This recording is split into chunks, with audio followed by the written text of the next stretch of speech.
Fala galera, eu sou Marcelo Lopes e esse aqui é o Round 1, o podcast para quem gosta de luta. Nós estamos estreando hoje, primeiro episódio, e eu tô com um cara aqui mais do que especial. Tô com meu amigo Pedro Paulo. Pedro Paulo, professor de educação física, faixa preta de jiu-jitsu, faixa preta de luta livre. Então já viu, né? O papo hoje vai ser com kimono e sem kimono. E ainda vamos fazer uma forcinha no final do episódio, né? Você que gosta de luta, vai lá no Instagram, acompanha a gente, curte, compartilha.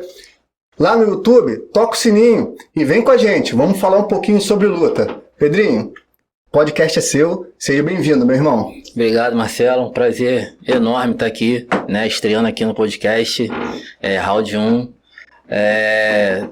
Você sabe o quanto eu fiquei feliz, né, com esse convite. E vamos tentar fazer um podcast bacana aí pra galera, trazer boas ideias e passar boas mensagens aí pro pessoal. Pô, legal, legal. Só que antes da gente começar a conversar sobre luta, sobre a tua vida, eu queria te dar um presente. Opa. Né? Tem um presente aqui da Equitá. A Equitá mandou um presente pra você. A Equitá é uma parceira nossa, tá? De moda streetwear. Foi irado. Então, chegou esse presentinho aqui pra você, ó. Sei que tu curte um bonezinho, sei que tu gosta de andar de bonezinho. Me amarra. Então tá aí, Pode um bonezinho. botar já? Pô, se quiser botar, fica à vontade, irmão. Deu? Ficou legal? É marca. Pô, lindo. Vou nem tirar mais. E a arte? Gostou da arte? Marcelo, tu faz milagre, né? Não, só que a arte não é minha, não. A arte é da Selvageria.arte, cara. Ele que fez essa arte aí, outro parceiro nosso. Pô, ficou bacana pra caramba. O fotógrafo que não é muito bom, né? Podia ter ficado melhor essa foto. Tá de brincadeira. Melhor que isso, impossível. Pô, ficou bacana, né? Ficou bacana. Bom, então, Pedrinho, vamos falar um pouquinho da tua vida. Queria saber de você o seguinte, irmão. Me fala um pouquinho da tua origem, cara. Quem é o Pedro? Da onde o Pedro veio? Entendeu? Cara, então, eu comecei a treinar jiu-jitsu muito novo, né? Minha trajetória no esporte, ela começou, eu tinha entre 4 e 5 anos de idade. Eu comecei fazendo judô. Caramba. Isso eu não sabia. Não sabia que tinha passado pelo judô. Eu passei pelo judô, professor Charles, lá no Cosmorama. Eu cheguei até a faixa azul, se eu não me engano. Acho que quando você é muito novo, tu já vai direto para azul, né? E aí, por algum motivo, o professor teve que parar de dar aula. O Charles, acho que ele era militar também, e teve que interromper as aulas. Aí eu fiquei um período aí de 2, 3 anos sem treinar, e o Alexandre PH abriu a equipe PH de Jiu-Jitsu lá no Cosmorama, na Associação de Moradores. E aí eu comecei a treinar lá com ele com 8 para 9 anos. Mas como é que tu chegou na Alexandre? Tu foi sozinho? Alguém te levou? Foi meus pais, cara. Meus pais, assim, acho que eu não sei se eu era uma criança muito quieta ou muito levada. E aí eles me viram a necessidade de me colocar em algum esporte, né? Pra ocupar o tempo. E eu comecei com o Charles. Depois de um tempo eu tive que parar com a luta, né? Por conta eu acabei de falar aqui. E depois voltei com o Alexandre. E aí, desde então, tô lá até hoje, né? Fazendo força, segunda, quarta e sexta. Quando chega perto de competição, terça e quinta. E vamos pra dentro. Teu pai também é professor? Meu pai é professor Teu pai é professor de jiu-jitsu, faixa preta de jiu-jitsu, né? Isso. Também do Alexandre, né? E como é que foi essa relação? Como é que teu pai começou? Começou na mesma época que você? Começou junto com você? Como é que foi essa história? Então, essa história ela é bacana. Ela é até inspiradora pra galera que tem filho, que treina também. Eu comecei a treinar jiu-jitsu, né? E meus pais trabalhavam muito. A gente tinha pouco contato físico, né? E geralmente eles chegavam do trabalho, meu pai principalmente. Meu pai chegava muito tarde do trabalho e eu já estava nos treinos de jiu-jitsu. Quando eu chegava do treino de jiu-jitsu, ele já estava dormindo para acordar cedo no dia seguinte para trabalhar. E um belo dia, né, eu tava sentado era um sábado, se eu não me engano. Eu sentei na beirada da cama, antes dele, acordei um pouco antes dele, e ele abriu o olho e viu um homem, né, sentado na beira da cama com as costas desse tamanho. E ele não... Ele tomou um susto, né? Tipo, pô, quem é esse cara da minha casa, desse tamanho, né? E aí eu virei e falei, pô, benção, pai. Aí ele viu que era eu. E aí ele percebeu mais ou menos que tinha passado um grande tempo já, né? Eu tinha começado a treinar, isso eu já tinha uns 13, 14 anos já, de idade. E aí ele meio que percebeu que tinha perdido muito tempo, né? Da minha infância e tal. Não viu esse crescimento. E decidiu fazer alguma coisa para se aproximar. E aí começou a frequentar os treinos, né? De luta, de jiu-jitsu lá. Assim, foi meio reticente, porque meu pai era muito antigo, né? E o negócio dele era brigar na rua quando era mais novo, né? Era conhecido como os irmãos metralha lá. Ele, os dois irmãos dele lá, saía na porrada todo mundo. Quem diz, né? Quem viu o Pedrão, cara, todo mundo... Porra, era foda. Aquela paz em pessoa. Porra. E aí ele brigava lá com os caras e não, esse negócio de agarrar, né? Tipo, tem muito imobilização e tal. Ele não se sentia confortável com isso.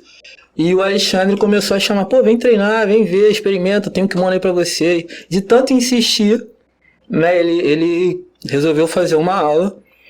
E aí, porra, se apaixonou. A gente começou a treinar, eu treinava com ele, a gente começou a se aproximar também. Meu pai hoje em dia é meu amigão, tudo que acontece na minha vida eu falo com ele. E aí ele começou a pegar gosto pelo negócio, né? No caso, então, eu comecei antes dele, né? E ele teve um determinado momento da graduação, ele, por ser mais velho, né? A gente tem essa regra no jiu-jitsu, quando você é maior de 16 anos, a segunda faixa já é azul, né? Sim, sim. Ele acabou te passando, no caso. Passou por um período, né? Porque eu acho que eu peguei a verde, ele pegou a azul. E aí depois enfim, por conta de muita experiência, né? De jiu-jitsu, eu já tinha para mais de 5 anos já treinando. Eu passei à frente dele. E aí fomos juntos até mais ou menos ali a faixa preta. Eu peguei a faixa preta 1 ano antes dele. Isso que eu ia te perguntar, se você tinha pego a faixa preta primeiro. Foi 1 ano só e, pô, uma das paradas mais maneiras da minha vida foi poder amarrar a faixa preta no meu pai, né? Cara, pô, isso é sensacional, né, cara? Porra, não tem morro disso.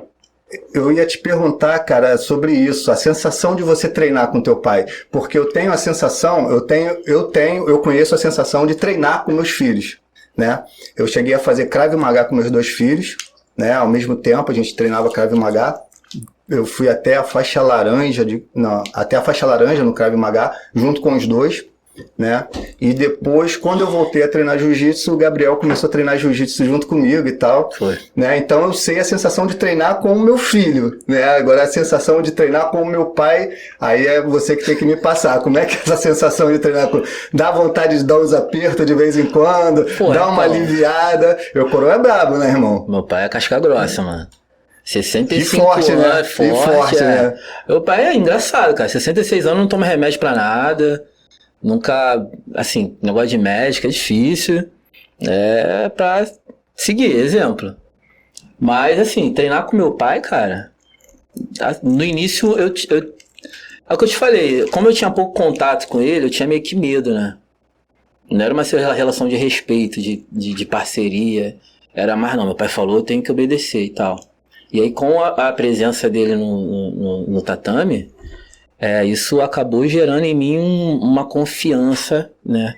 E aí eu comecei a me abrir mais. E o treino, falando especificamente mais do treino, a chinela cantava, não tinha esse negócio de eu aliviar ele me aliviar, não. Só que assim, com o tempo não tem jeito, eu vou ficando mais forte, mais velho. E ele, por estar com um pouco mais de idade, é natural, decréscimo de força. Sim. E aí eu comecei a ter que aliviar ele não gosta muito não. Mas ter que aliviar, senão... Porra, não dá pra segurar. Velho, não dá. Pô, tá muito grande, Pedrinho. Pô. Que isso, Marcelo. O bicho tá forte pra caramba. Mas, cara, assim, uma coisa que eu acho interessante em você, que eu gosto de...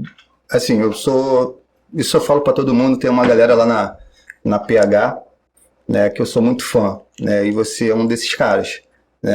E uma coisa que eu acho legal em você é o seguinte, eu já te vi treinando pesado para competição. Já te vi lutando em competição. E assim, eu te vejo treinando pesado, você tá com a afeição. Você tá no campeonato, você tá dando pressão, você tá com aquela mesma afeição. Você tá no campeonato, você tá tomando pressão, você tá com a mesma afeição. Cara, você não muda. A tua cara, o cara é muito frio, né? Tu tá sempre com a mesma cara, né, cara? Então eu acho isso muito legal.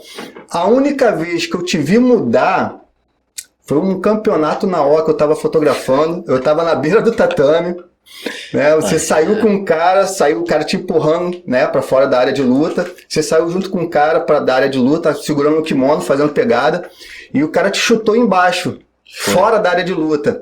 Aí tu naquela calma, né, que todo mundo conhece, pô, meu irmão, tá fora da área de luta. Só que eu nunca te vi voltar do jeito que tu voltou. O couro comeu, o pau quebrou. Pô, e tu, quando acabou a luta, que tu foi... acho que, se eu não me engano, você finalizou. E foi uma das fotos mais legais que eu fiz tua. Né? Tu saiu batendo no peito, abrindo o kimono, né? E batendo no peito. E veio uma voz lá da arquibancada. Tu é o meu negão! Tu é o meu negão! Esse dia foi bravo, cara. Esse dia foi muito legal, foi muito maneiro. Foi legal. A história dessa luta, cara, foi o seguinte, tudo começou, né, era meio que uma rivalidadezinha que já tava meio adormecida, mas o que aconteceu foi que eu entrei em queda pra quem não conhece luta, né, tem a área de segurança, né, e tem uma parte que não vale mais ponto, e aqui do lado de fora é o chão mesmo, o chão puro, né. Eu entrei em queda dentro do tatame, só que com a movimentação, ele acabou batendo, acho que de cabeça ou com a parte do corpo na parte de fora do tatame. E ele não gostou disso, cara, achou que foi uma atitude desleal e tal. Não foi, eu simplesmente entrei em queda e eu não sabia onde eu tava, né. Você entrou em queda, na verdade, dentro da área de luta e foi terminar fora da área de luta. Enfim, até pedi desculpa na hora e tal, mas ele não gostou muito, enfim, não aceitou as desculpas, e quando voltou, eu já meio que percebi que ele tava querendo dar um troco, né? Que ele segurava o kimono, me dava soco na cara, e empurrava, um soco no peito, soco no queixo, né? Aquela maldadezinha que a gente sabe que existe, né? Eu falei, pô, demorou, eu gosto assim também, vamos pra dentro. Mas é engraçado que assim, foi a única luta que eu tive mudar de feição. Mas isso me deu... Então, no início, eu fiquei empolgado. Falei, pô, o negócio vai ficar legal, maneiro. Vai esquentar. E esquentou. Porque ele me chutou num lugar que não era pra me chutar, pô. Chute não tem nem chute no jiu-jitsu. Não tem, né? Na competição não rola. Acabou, o juiz mandou parar. Eu até conversei com o árbitro depois, ele falou, pô, Pedro, eu até deixei um pouquinho mais ali a finalização, porque eu percebi que ele fez de maldade, mas eu não podia punir o cara. Enfim, quando voltou, aí foi aquilo, né? Fiquei muito nervoso mesmo, fiquei bravo pra caralho. Falei, vou pegar ele agora. Mas legal. Agora é o seguinte, Pedro, deixa eu te perguntar uma coisa. Questão de competições. Você já competiu fora do Brasil, você já foi pra fora, Sim. né? Você foi pra Espanha, que tu foi? Fui pra Espanha e pra Portugal. Espanha, Portugal. Pô, fala um pouquinho dessa experiência de ter lutado lá fora, porque quando a gente luta aqui no Rio, né, tu tá com a tua galera, né, se você vai lutar qualquer campeonato aqui, ou da O, né, da CBJJ e tal, vai uma galera com você, né, a gente nunca vai sozinho, né, tem sempre aquela galera que tá ali do teu lado e tal, pô, e de repente tu viaja para outro país e faz uma competição onde que não tem ninguém. Tu foi sozinho e lá você tá sozinho. E fala um pouquinho dessa experiência de ter feito competições lá fora, na Europa, né? Foi na Europa. Eu viajei 2 vezes, as 2 vezes eu lutei lá, né? O primeiro campeonato eu fui literalmente sozinho. Fui fazer um camp, na verdade, passar um período de treinamentos. E por acaso tinha um campeonato na cidade de Bilbao, valendo dinheiro. Falei, vou lutar. E aí lutei. A primeira vez foi bem legal, mas também não foi tão legal porque eu tava sozinho, né? É horrível você querer comemorar com alguém e não ter uma galera pra celebrar e tal. Foi... A primeira vez foi mais dureza. Sozinho, literalmente. Esse foi onde? Foi na Espanha, em Bilbao. Na Espanha. É. E o outro foi em Portugal. O outro foi em Portugal. E qual foi o campeonato desse? Foi Esse da Espanha foi qual? Copa Osso Duro. Né? Não foi um campeonato grande, mas era um evento da cidade lá. Uhum. Enfim, eu lutei com um rapaz de Madrid. Ele foi... Barcelona, na verdade. Ele foi pra lá lutar e... Enfim, era o favorito, né? O pessoal não me conhecia. E aí eu consegui ganhar dele. Ganhei 2 vezes, e ainda fiz a final com outro rapaz lá e fui campeão, ganhei peso absoluto. E aí eu fui no ano seguinte lutar o europeu, da IBJJF. E, pô, aí lá é casca grossa mesmo. Já é outro nível, né? É outro nível. Aí já bota o nível lá em cima, o sarrafo já sobe bastante, Exatamente. né? E eu não tava sozinho também, eu fui pra casa de uns amigos, faltou um pouco de foco, né? Uhum. Eu fui pra cidade do Porto e o campeonato era em Lisboa. Né? Então eu fiquei no Porto e aí esse trajeto para Lisboa é 3-4 horas de trem, né? Uhum. É bem distante. E aí eu viajei na véspera da competição, o negócio de fuso horário não foi muito... A preparação não foi muito boa, né? E aí eu não tive um resultado muito bom. Né? Dormi mal, dormi na casa de pessoas que eu nunca tinha visto na vida. É difícil. Né? Mas que foram, tipo assim, elas foram muito... solícitas, acolhedoras, né? Não tendo o que reclamar. O João, né? João, pô, abriu as portas pra mim, foi muito legal. Ele tava na casa da família dele, né? Recebeu uma pessoa estranha da família, foi muito legal. Mas eu não me saí bem. A verdade foi essa. E tu tinha que ter treinado mais. Tu tem vontade de voltar? Fazer outro europeu? Tem. Eu vou voltar. Vai? Vou. Pô, então vou estar lá do lado de fora fazendo foto, cara. Vamos, tu vai comigo. Vou lá fazer essas fotos. Vamos. E como é que surgiu, Pedro, a luta livre, né? Como é que aparece a luta livre nessa história, cara? Cara, a luta livre começa pouco depois do jiu-jitsu, cara. A verdade é que, pessoal, agora que eu comecei a dar sequência, a me graduar e ir lá. Mas eu lembro que com o Edil... Eu conheço o Edil há muito tempo, mais de 30 anos. E quando eu tava treinando para esses campeonatos, antigamente tinham poucos campeonatos. Sim, né? Antigamente era... Era estadual, brasileiro, aí tinha umas etapas assim de... na tua época já tinha até um pouco mais. Quando eu comecei a treinar era um campeonato a cada 3 meses. Hoje tem 10 campeonatos por semana. Né? Isso aí. Naquela época tinha 1 ou 2 por mês, na verdade, né? E tinha uns 2 muito importantes, que era o estadual e o brasileiro. Sim. Né? E aí a gente foi pra lá, eu e Felipe Freitas também. O Felipe é... Porra, casca grossíssima, né? Cara, eu acho que a PH, ela tem uma galera muito boa, né? Assim, já master, né? Eu tô falando com o Pedro aqui, mas, você tem o Felipe, né? O Felipe Freitas, você tem o Highlander, né? O Marlos, o Dudu, né? Que são caras assim que, tu bota dentro do tatame e os caras sem treinar, sem treinar, eles vão dar conta, vão pra dentro, E o Felipe é fora de série, né, irmão? É impressionante, tem um pessoal que não conhece o Felipe. Sim. E aí fica fazendo gracinha, né, com o Felipe, com o filho do Felipe. E, cara, não é uma boa coisa, não. Eu pensaria 2 vezes. Porque, meu irmão, vou te falar. Eu vou falar uma coisa pra você. Essa semana eu tava conversando até sobre o filho do Felipe, o Stefan. E eu lembro que eu acompanhei o Stefan, mais novinho e tal. E ele chegou uma hora que ele meio que virou a chave, né? Ele era aquela criança que ficava ali no tatame brincando, e daqui a pouco o moleque virou a chave, sabe? O nível dele subiu muito, né? Sim. E hoje ele tá assim, tá no nível bem bacana, e tá treinando bem, tá lutando bem, né? Mas assim, cara, a PH é um caso à parte, né? Porque a PH é uma fábrica, né? Tem muita gente boa lá. Em falar em fábrica, em muita gente boa, tu chegou a conhecer a Bia na época que a Bia treinou? Beatriz Mesquita, começamos junto, pô. Vocês começaram juntos? Eu não conhecia a Bia, não cheguei a pegar a Bia, eu estava afastado nessa época, né? Na verdade, eu parei de treinar jiu-jitsu em 89, 90, na época que o senhor Dobrando faleceu, que é o pai do Alexandre, né? Sim. Eu parei de treinar nessa época e voltei a treinar em 2017, se eu não me engano, 2016. Tu não pegou ali. Nesse vácuo aí eu fiz outras coisas, fiz karatê, fiz Krav Maga, fiz outras lutas, né?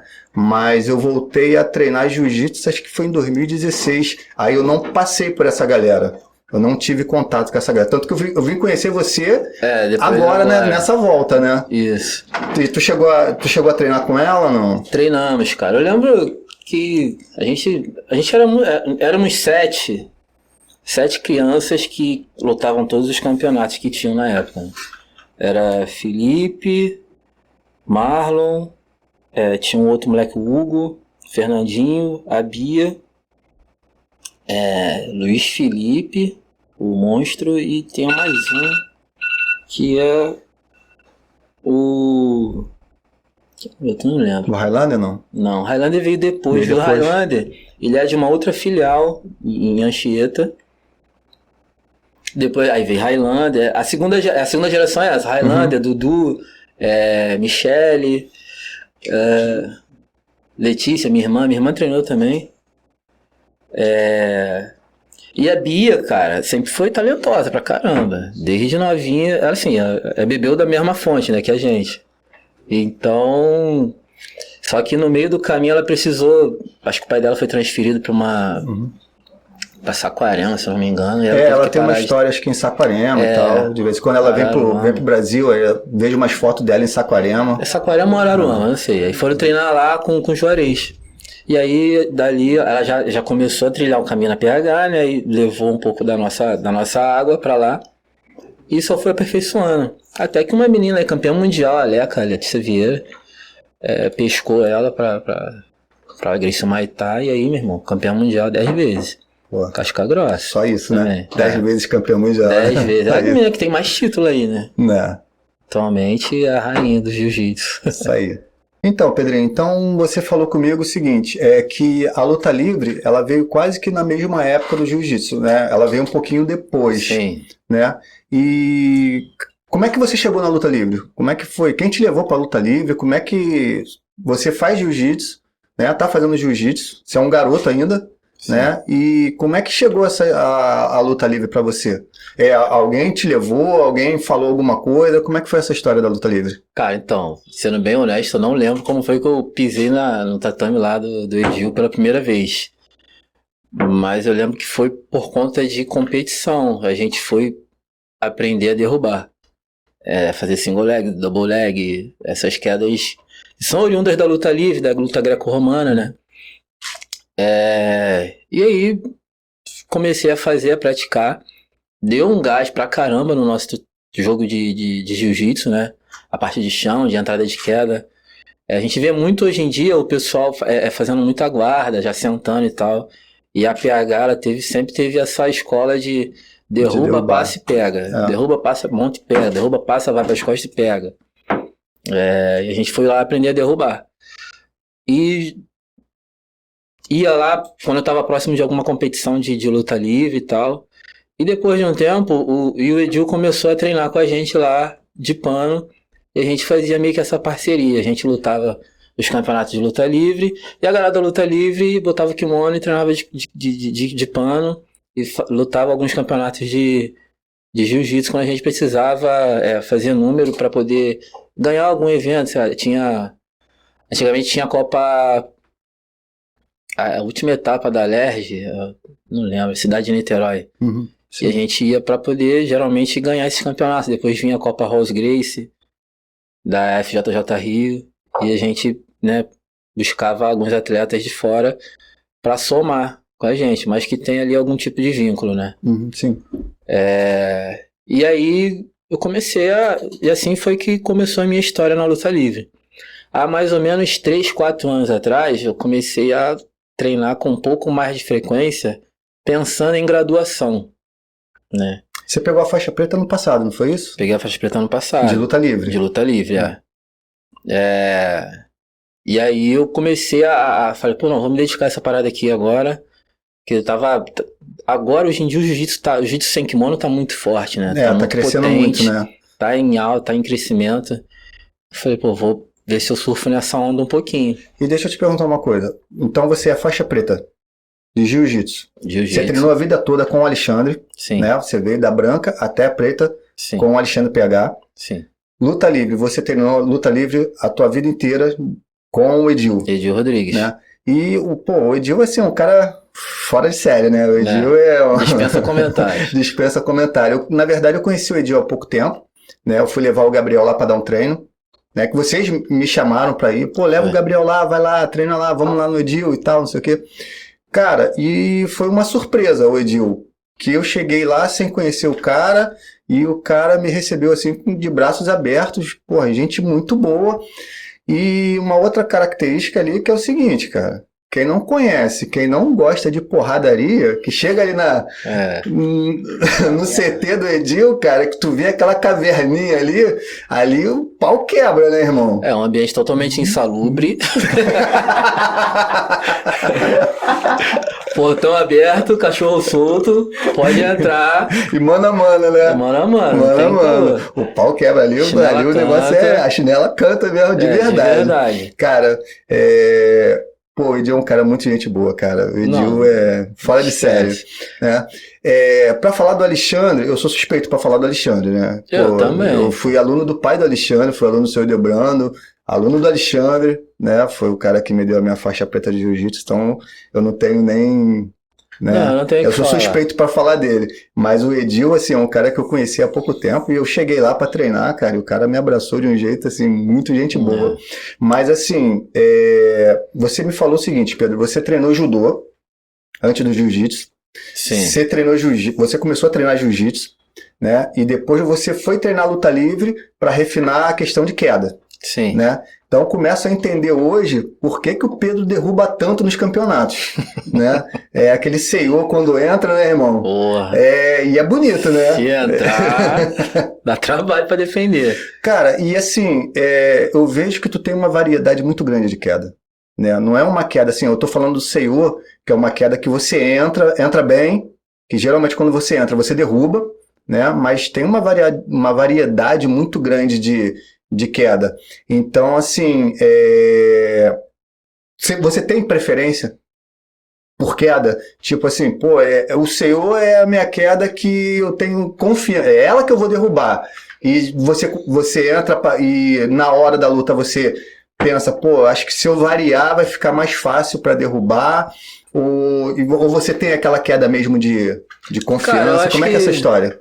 Cada luta é uma luta, né, Marcelo? Então, assim, às vezes a brecha, ela aparece e eu tenho que aproveitar o que o adversário está me oferecendo, né? Eu não sou um cara que tem um jogo muito fechado, muito ali, tem que ser isso aqui, se não der, eu não tenho o que fazer depois. É o que você falou. Essa bagagem que eu tenho de judô, eu fiz judô na faculdade também, né? Eu tenho até uns campeonatos lá. Judô, combinado com jiu-jitsu, combinado com a luta livre, fez com que eu conseguisse combinar alguns ataques ali que acaba confundindo o meu oponente, né? Então assim, eu entro em queda, aí o cara defende, eu entro embaixo, o cara defende, eu puxo pra guarda, aí o cara defende, eu finjo que vou puxar pra guarda, entro nas pernas de novo. Eu entendo a luta como um jogo ali de enganação, né?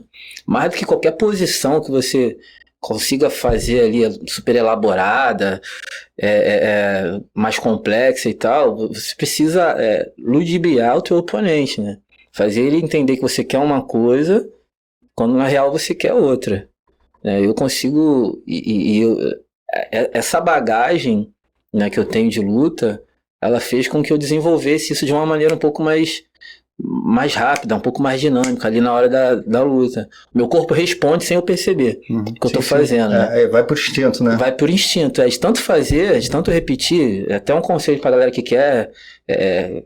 às vezes a gente passa a posição lá, o cara faz uma, duas vezes, acha que tá ok. Pô, tá legal. Não você aprendeu a fazer, mas pra botar em prática na hora do treino não vai fazer. Vai ter eu acho que a repetição leva à perfeição, né? Tem que repetir. Você repete 1, 10, 20, 30 e você vai chegar à perfeição, né? Ou perto da perfeição, né? Eu tive um professor na faculdade que ele falava essa parada e assim, primeiro você vê, depois você repete, depois você executa, depois você vai estar apto a ensinar alguém. né? Senão você não... Se você não passar por esses 4 processos, não adianta. Não, Você acha que sabe, mas E eu queria te não fazer uma fixa pergunta nada. agora. Cara, em relação lá na PH, principalmente, tinha uma frase lá na parede: se for por baixo eu raspo, se for por cima eu passo. Você tem preferência de jogo, Pedro? Você prefere jogar por cima, prefere jogar por Eu baixo? prefiro jogar por cima. Acho que 99% das minhas lutas é... Tô até abrindo aí um jogo pra meus oponentes. Esse corte não pode pôr não, hein? Mas a minha preferência é de ficar por cima mesmo, né? Eu também não gosto de tomar massa, não. Não, é uma galera que se sente bem à vontade, Bem né? à vontade por O baixo, shake, né? por exemplo, Pô, quando o tá shake treinando, é uma coisa... é um pesadíssimo que faz guarda. É faz difícil guarda ver e isso. assim, é muito E faz elástico, bem. né? Pro tamanho dele. Flexível, Pô, flexível demais, cara. Tu tá chegando lá na cabeça dele, daqui a pouco vem um pé. Pô, é difícil Pô, passar aquela guarda. Meu irmão, vou te falar. Tem que estar inspirado. Pô, em falar em shake, um abraço, irmão. Quero você aqui, tá? Pedrinho, deixa eu te fazer uma outra pergunta agora, que vai ser um pouquinho mais polêmica. Hoje, você se sente mais à vontade treinando com pano ou sem pano? Galera, pra quem não sabe, treinar com pano, treinar de kimono, treinar sem pano, né? É a parte da luta livre, você tá com uma rash guard, tá com uma bermuda, você tá sem o kimono, né? O que te deixa mais à vontade hoje? Treinar com pano ou sem pano? Se você tivesse que fazer uma competição hoje, fosse no mesmo dia, Campeonato Brasileiro com pano, Campeonato Brasileiro sem pano, você só pode fazer uma. Cara, então... É difícil falar sobre isso, porque assim, tem o amor da minha vida, que é o jiu-jitsu, é meu amor, e tem a minha paixão, que é agora a luta livre, né, mano? Eu tô com um tesão enorme por lutar sem kimono. Então, acho que hoje em dia, eu acho que eu me sentiria bem melhor lutando sem kimono. Sem kimono? Sem kimono, no gi. E a gente voltando lá no jiu-jitsu, né, falando um pouquinho sobre o jiu-jitsu, para depois a gente voltar na luta livre, o jiu-jitsu, ele modificou bastante ao longo do tempo, né, Pedro? Hoje em dia você tem umas guardas que são as guardas de lapela, e são umas guardas que são bem enjoadas, né? E já na luta livre você não tem isso, né? Eu acho que fica mais fácil para você que gosta de jogar por cima, você falou que gosta de jogar por cima, é mais fácil passar uma guarda no sem pano? A luta fica menos amarrada no sem pano? Eu não acho não, Marcelo. Eu acho que a movimentação na luta livre, ela é muito intensa, ela é muito, ela dificilmente para, é intermitente ali, né? O tempo todo você tem que ir pro lado, pro outro, se você parar, você acaba dando brecha pro seu oponente encaixar, sei lá, uma chave de pé e você, ainda que tentando defender, ser raspado, né? O jiu-jitsu, ele te dá uma possibilidade até de amarrar a luta ali e você fazer um antijogo. No jiu-jitsu é mais fácil do que na luta livre. Então, até explicando, voltando lá no assunto, qual é a minha preferência da luta livre e do jiu-jitsu, hoje em dia, eu tenho um pouco mais de... Eu sinto que o jiu-jitsu, ele tá me travando, tá um pouco muito moderno. Eu gosto mais das coisas mais raízes, né? Uhum. É raiz que fala, sim, né? Sim. Old school, né? Old school, isso. Old school. Tá tentando lembrar essa palavra. O old school, né? Porque não mudou muito o jiu-jitsu, mas o que realmente funciona é o feijão básico, com arroz. O feijão com arroz bem feito é difícil fazer. Eu tenho mania de falar que o meu jiu-jitsu é um jiu-jitsu arcaico, né? Um jiu-jitsu velho, antigão e tal. Na verdade é o old school, né? Mas é o jiu-jitsu que funciona, é o básico que funciona, né? É o básico que funciona. A gente vê aí, o Roger Gracie. Ele ganhou um mundial aí, puxava, raspava e finalizava estrangulamento cruzado. Sim. Uma das posições mais antigas que existem aí no jiu-jitsu. Ele finalizava os caras na final do mundial de faixa preta. É difícil fazer isso, né? Não. Então, eu acho que a luta livre ela traz um pouco dessa raiz, que é o conceito de combate, né? Ele é corpo a corpo. Então, assim, você treina para se defender. A origem da arte marcial é se defender de algum confronto na rua, né?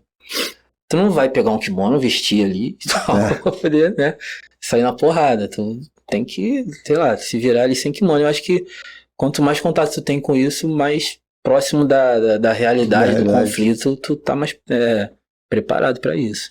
Deixa eu te perguntar, Pedro, outra coisa, uma curiosidade. Tu luta hoje em que categoria? Ih, meu irmão. Depende, cara. É pesado, meio pesado. Mas tu se meio sente pesado. bem aonde? Meio pesado, no pesado? Eu me sinto bem no meio pesado, mas é difícil chegar, cara. Tu tá com quantos quilos hoje? Tô pesando 90. 90? Tem que baixar aí uns 5 quilos mais ou menos. Pra lutar no meio pesado tem que baixar pelo menos aí uns 5 quilos, né? Pra bater, que tem um kimono e tal. Isso aí. Então, Então, Pedrinho, a gente estava falando um pouquinho sobre. Tu falou de treinar sem pano e tal, e na rua você não pode usar o kimono. Cara, uma coisa que eu vejo poucos nas academias, e é uma coisa que me incomoda. Por exemplo, essa parte da defesa pessoal, que é uma parte que eu acho tão legal, e hoje em dia eu não vejo na academia você treinar defesa pessoal, né? E você já teve contato de ter um treino específico de defesa pessoal? Você você conhece defesa pessoal? Não estou falando do jiu-jitsu nem da luta livre em si, eu estou falando da defesa pessoal mesmo. Treinar uma defesa de tapa, uma defesa de soco, um chute. Tu já treinou, já fez alguma coisa mais solta? Já, cara. Eu gosto de luta, né, mano? Eu costumo dizer que eu sou desportista, eu gosto de qualquer esporte. E esporte de luta, então, me fascina. A da parte de defesa pessoal, eu acho que ela é extremamente importante e não pode ser esquecida dentro das academias, né? Eu vejo que hoje em dia o viés é muito de competição, é muito competitivo, né? E aí a gente acaba perdendo a essência do que é a arte marcial. E assim, eu trabalho muito na beira do tatame, né? Eu tô sempre ali fotografando na beira do tatame, e uma coisa que eu sinto hoje ainda é que a quantidade de homens treinando é muito maior, né? Muito maior do que a quantidade de mulheres que lutam, né? Que treinam. Sim. E ainda existe um preconceito muito grande, né? Sim. Você vê, não, vou botar minha filha, vou botar no balé. A minha filha vai ser uma princesinha. Cara, eu tive 2 filhos homens, né? E se eu tivesse uma menina, ela faria luta. Você quer fazer balé? Beleza, vai fazer balé. Mas você vai aprender a lutar também. Porque, cara, você tem que aprender a se defender. O mundo tá muito violento, né? A gente vê umas histórias assim, meio macabras e... Porra. Né? Não, bater na minha filha não, irmão. Não pode, não. Bater tu vai tomar também. Pedrinho, saindo um pouquinho da seara do jiu-jitsu, da luta livre, na tua vida acadêmica, tu falou que você é um atleta, né? Você gosta de esporte e tal.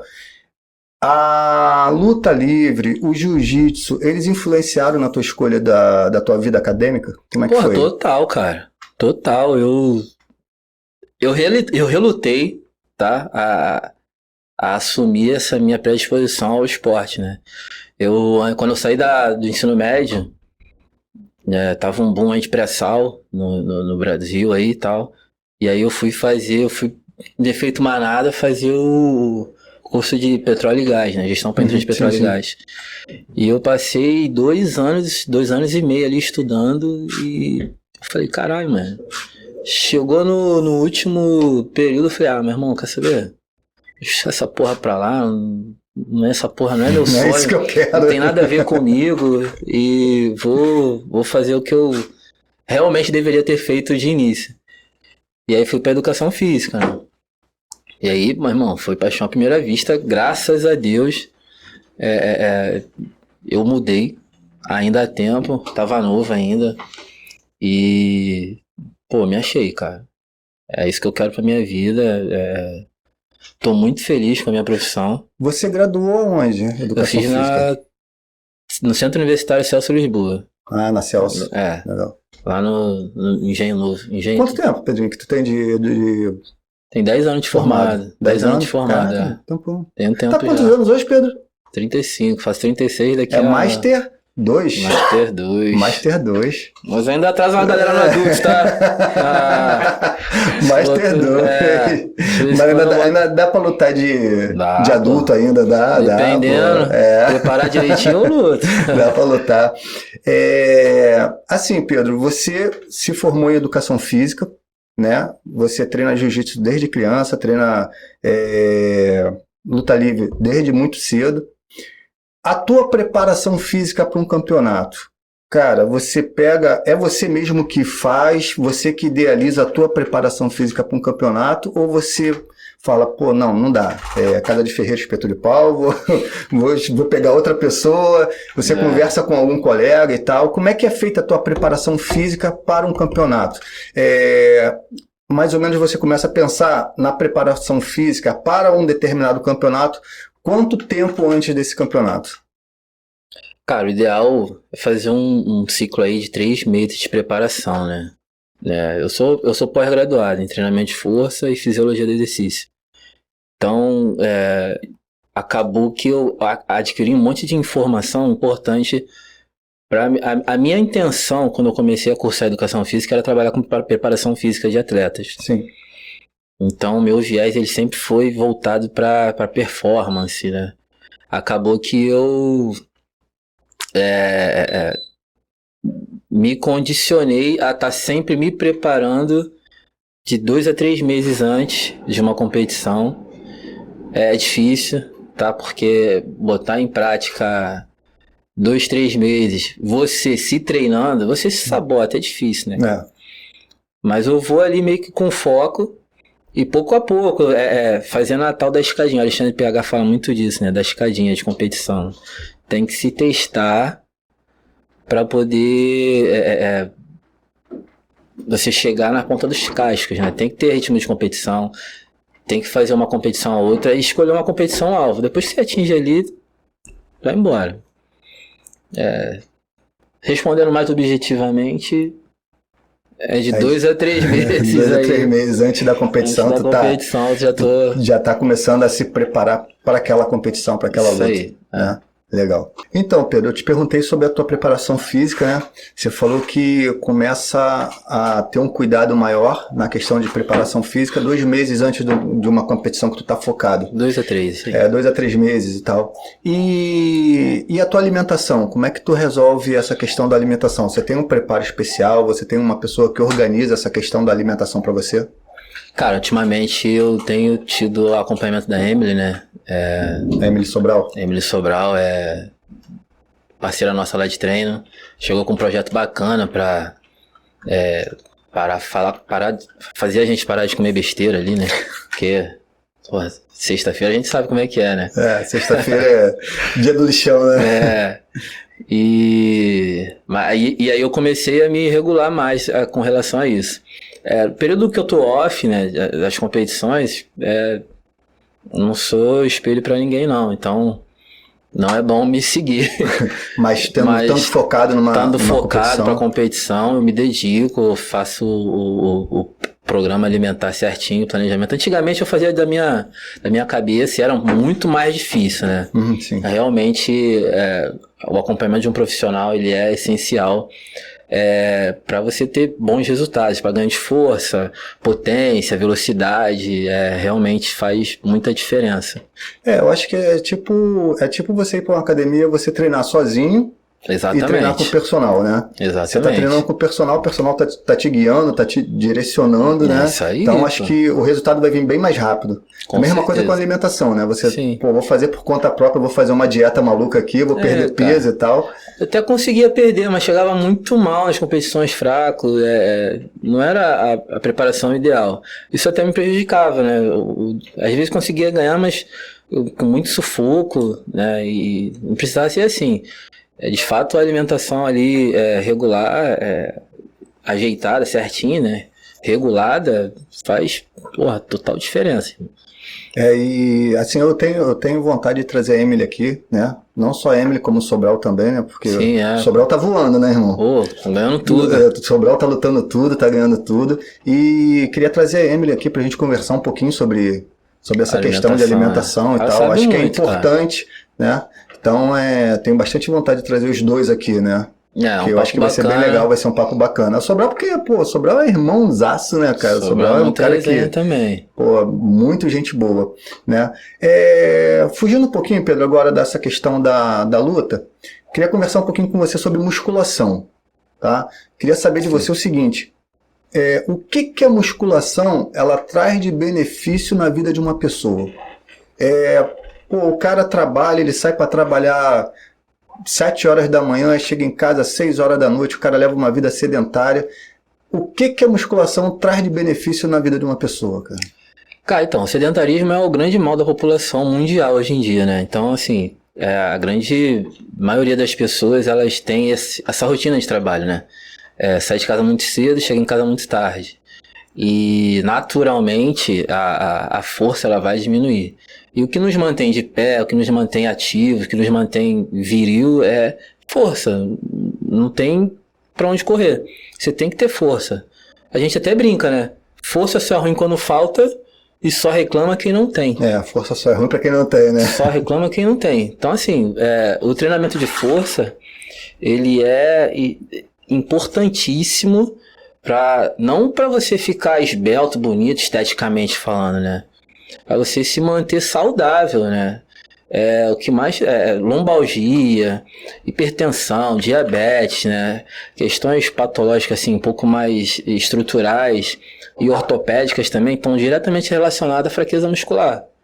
Então você tá ali pelo menos 3 vezes por semana fazendo uma atividade de força, musculação, vai te trazer uma qualidade de vida, você consegue melhora de sono, melhora teus marcadores biológicos, né?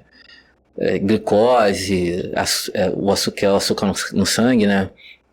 A hipertensão, a probabilidade de diminuir a tua pressão irregular. A musculação, ela tem um efeito ali regulador a gente chama de hemodinâmica, né? Na pressão arterial. Então, assim, é importantíssimo até para questões assim de doenças um pouco mais avançadas, né, que são degenerativas, né?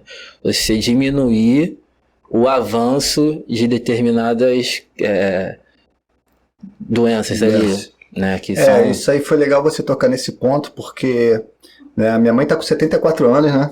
Dona Marininha, Dona Marininha, 74 anos, e a médica dela recomendou, né? Musculação 5 vezes por semana. Falei, pô, a senhora quer que a minha mãe vire uma super atleta, né?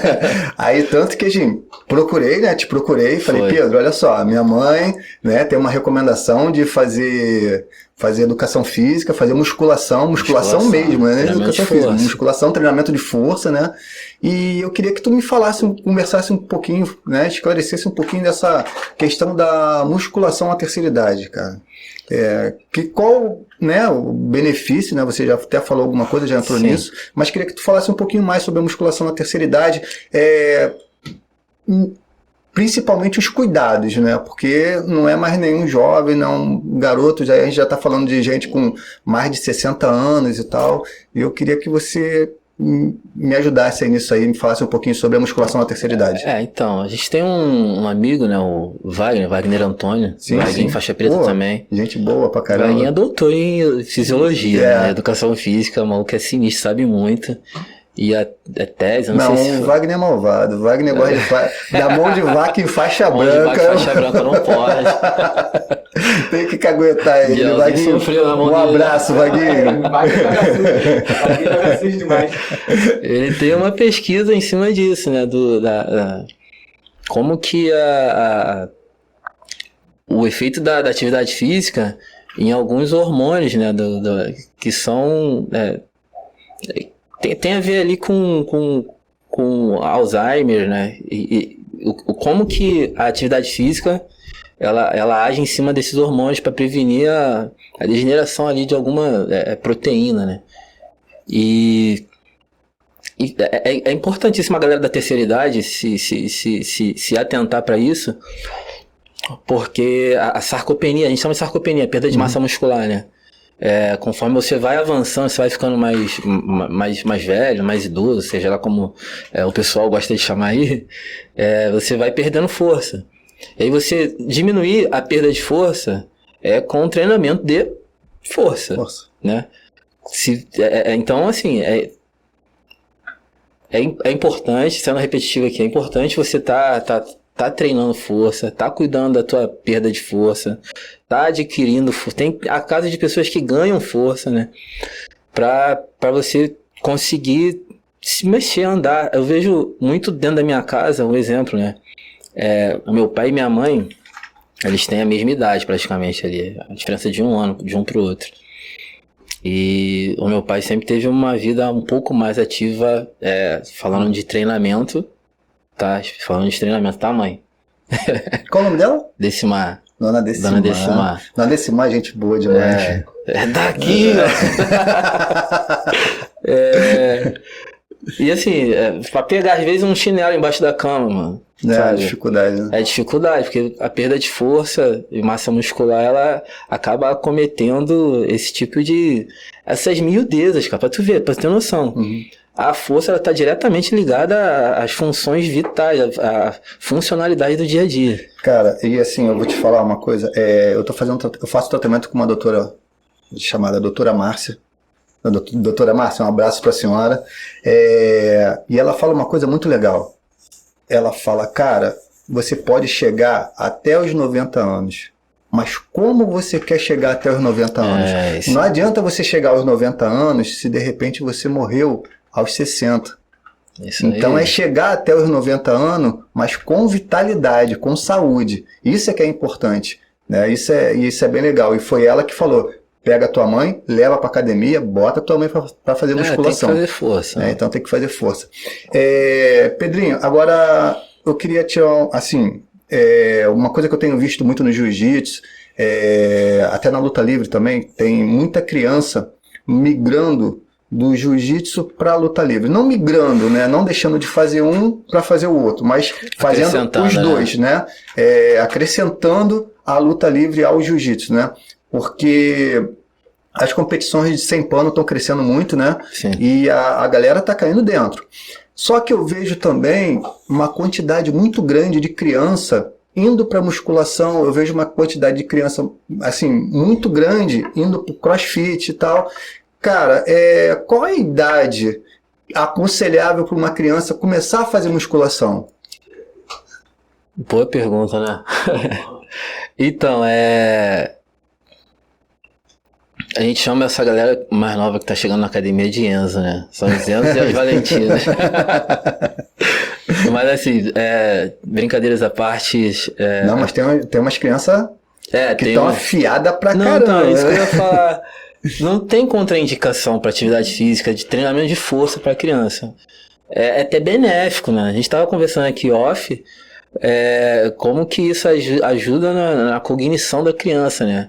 Tem muitos estudos falando a respeito disso também, que as crianças que são fisicamente ativas, né, seja lá qual for a atividade, elas têm um desempenho escolar potencializado, né, melhorado. Então, assim, eu acho que o cuidado, que precisa ter cuidado. Proibir sim.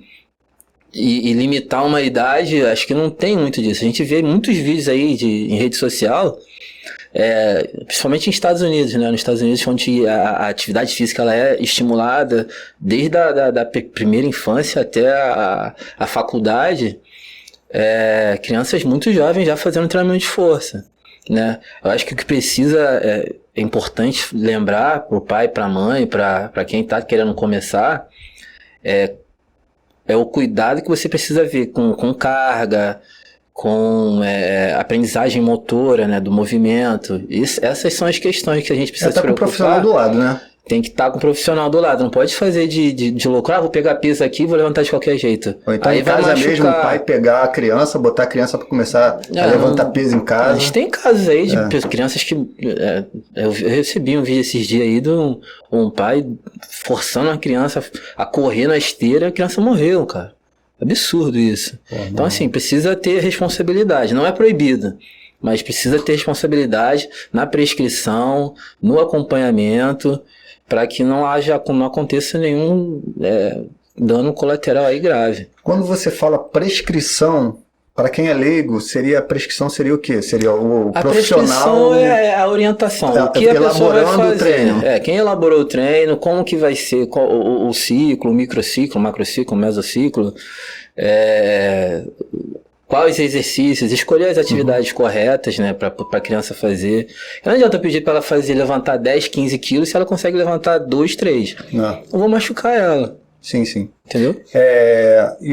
Eu vi uma cena, isso é uma coisa que eu queria falar. Essa semana eu vi um vídeo de um pai, se eu não me engano, acho que foi no Instagram que eu vi esse vídeo, de um pai reclamando que o filho dele acabou o treino vomitando, e o pai mostrando aqui, o professor botou meu filho para fazer 200 sprawls e agora o resultado é esse, o garoto vomitando. Meu filho não treina mais aqui nessa academia. Uma coisa que eu falo para todo mundo, cara, botou o teu filho na academia, você não tem que deixar o teu filho na academia e ir embora. Você tem que acompanhar. Sim. Né? Cara, criança você tem que estar ali o tempo todo, você tem que acompanhar. E outra coisa, tu vai botar o teu filho na academia, quem é esse professor? Né? Qual é a origem desse professor? Cara, quem graduou esse cara? Da onde vem a faixa desse professor? Né? Eu acho que são algumas coisas que a gente tem que ficar atento. Pedro, eu queria te fazer uma outra pergunta, que é o seguinte, cara. Você está com quantos? 35, não é isso? 35. E você começou a treinar mais ou menos com quantos anos? Judô com 4 a 6, jiu-jitsu de 9 e até hoje. Então você está treinando aí há 31 anos. Isso aí. Cara, o que te motiva fazer competição até hoje? O que te motiva a lutar até hoje, Pedro? O que faz o Pedro ir pra academia todo dia, cara? Cara, o jiu-jitsu é meu estilo de vida, né, mano? A luta é um estilo de vida pra mim. Então, eu sou viciado em competição, eu sou competitivo. Eu tava conversando com um aluno meu hoje sobre isso. A gente tem uma competição interna entre nós, né? Eu falei, Pedro, ele me chamou pra correr 14 quilômetros. Falei, caraca, mano, 14 quilômetros, eu nunca corri, não. Corro muito mal, 6, 7, e nem gosto de correr. Ele, você é fraco, que não sei o quê. Aí... Não é. Vou correr os 14 quilômetros. Eu vou te falar um sonho que eu tenho, vou te revelar um sonho que eu tenho. Eu tenho o sonho de fazer a meia do Rio. Não sei quando, mas eu quero fazer a meia do Rio. Eu não tenho objetivo não, mas ele me desafiou. Se ele me desafiou a correr a meia, eu vou, sei lá, me arrastando, não vou terminar. Enfim, o que me motiva a continuar treinando é isso, é o lance da competição, cara. Eu passo um período quietinho na minha e tal, mas alguma coisa dentro de mim precisa se testar, tem que competir, tem que treinar, essa adrenalina da competição, né, do frio na barriga, até hoje eu sinto, cara. Cara, aquela área de concentração é muito legal, né, Pedro? Quando você entra na área de concentração... Eu não... Depois que eu chego lá, eu falo, o que eu tô fazendo aqui, meu irmão? Caralho, uma porrada de gente grande pra cacete, os caras... Vocês estão tirando a roda ali. Meu irmão, o que eu tô fazendo aqui? Aí dá vontade de mijar, de cagar, de ir embora. Aí quero, meter a cabeça dentro do kimono e me esconder. Cara, outro dia eu tava conversando com um pai, e o pai reclamando do filho dele. Não, que o moleque é muito mole, que o moleque isso, que o moleque deu mole. Cara, luta é aquela história, cara. Tem dia que é o teu dia, e tem dia que às vezes não dá certo, né? Mas eu falei pra ele, cara, alguma vez tu já entrou na área de concentração? Já passou pela área? Tu sabe o que é pisar dentro daquela área de luta ali? Isso aí. Cara, é difícil pra caramba. Você botar um kimono e ir pra área de concentração, entendeu? E ficar, às vezes você fica assim, quem é o cara que vai lutar comigo? Será que é aquele ali? Tem uma porrada de gente. Tem uma porrada de gente. Será que é aquele? E o couro tá comendo. E, hoje em dia, as competições grandes, você vê as chaves, são tudo chaves gigantes, cara. As chaves, tu pega aí um campeonato brasileiro, a menor chave tem 17, 20. Não faz menos de 3 lutas. Não faz menos de 3 lutas. Né? Então, assim, é complicado você passar pela área de concentração. E outro dia você falou do Vaguinho, né? E eu tava conversando com o Wagner, ele, cara, não entendo, eu chego na área de concentração, eu fico desesperado, eu fico ali, cara, tenso, Aí eu olho pro Pedro Paulo, olho pro Sheik, os caras estão tirando foto, estão trocando ideia. Ui. Tu Tá falou uma no início do nosso resenha, papo cara. aqui Pô. que eu tenho a mesma. A expressão é a mesma. Mas, por dentro eu tô fazendo muita força, eu tô me cagando, eu tô morrendo de medo, mas eu não deixo transparecer, porque se meu oponente vê, ele cresce em cima disso, né? Pedrinho, olha só, infelizmente a gente tá chegando no final do nosso papo, Pô, né? que pena. Que pena, né? Tá ficando muito bom, né? Que pena, cara, que pena. Mas olha só, queria que você falasse pra galera que tá assistindo, que vai assistir a gente, na verdade, né? Se alguém quiser te contratar, se alguém quiser ter o Pedro Paulo como personal, como é que a galera faz pra te achar? Cara, eu tô no Instagram, @Pedro Paulo, B de bola, né? JJR, BJJR. Entra lá, manda mensagem no direct que eu respondo na maior tranquilidade. A gente agenda horário, a gente faz serviço de consultoria, atendo à distância também, né? Prescrevo treinos, as pessoas vão lá e executam nas academias que eu tenho um aluno que tá treinando na Espanha, né? Com consultoria minha. Que legal, cara, que maneiro. bacana. Muito maneiro. Eu mando os treinos pra ele vai executar de lá. Quando tem dúvida, ele me pergunta. Acho que é o meio mais fácil, né? É o Instagram. E, enfim, é só entrar em contato que a gente resolve esse problema. Ah, então bacana. Pedrão, foi um prazer te receber aqui. Cara, Fazer sempre meu, Marcelo. pô, estreia, né? Nada melhor do que estrear com o irmão, né? Do lado, né? Queria agradecer todo mundo que deu força, a galera que deu força. Queria agradecer muito. Pô, um cara que me deu muita força também foi o Edil, né? O Edil mudou a logo da... Eu apresentei uma coisa pra ele praticamente mudou a minha logo. Ele, pô, faz assim, faz assado, mandei pra ele. Pô, ficou bacana pra caramba aquele jeitão dele, né? Pô, cara, agradecer a todo mundo que acreditou, que deu força.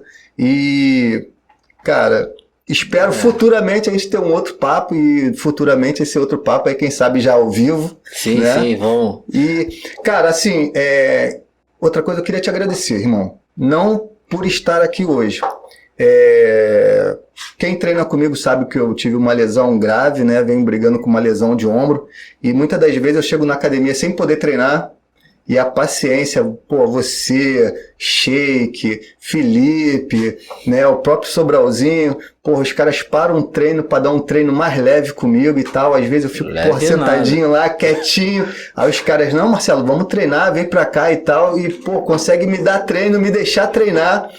Pô, porque sabe da minha condição, cara. Porra, muito obrigado, bicho. Cara, não. Quem tem que agradecer é a gente pela tua presença. Cara, sempre gente boa, sempre solícito, sempre pronto pra ajudar. A gente é que se sente honrado com a tua presença lá, cara. E a gente não quer que você, porra, pare de ir. Por favor, continue frequentando. Sempre que possível, apareça.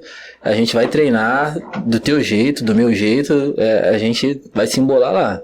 Valeu, irmão. Foi um prazer, cara. Obrigadão mesmo, de verdade. Marcelão, tamo junto. Valeu. Gente, um abraço e até a próxima.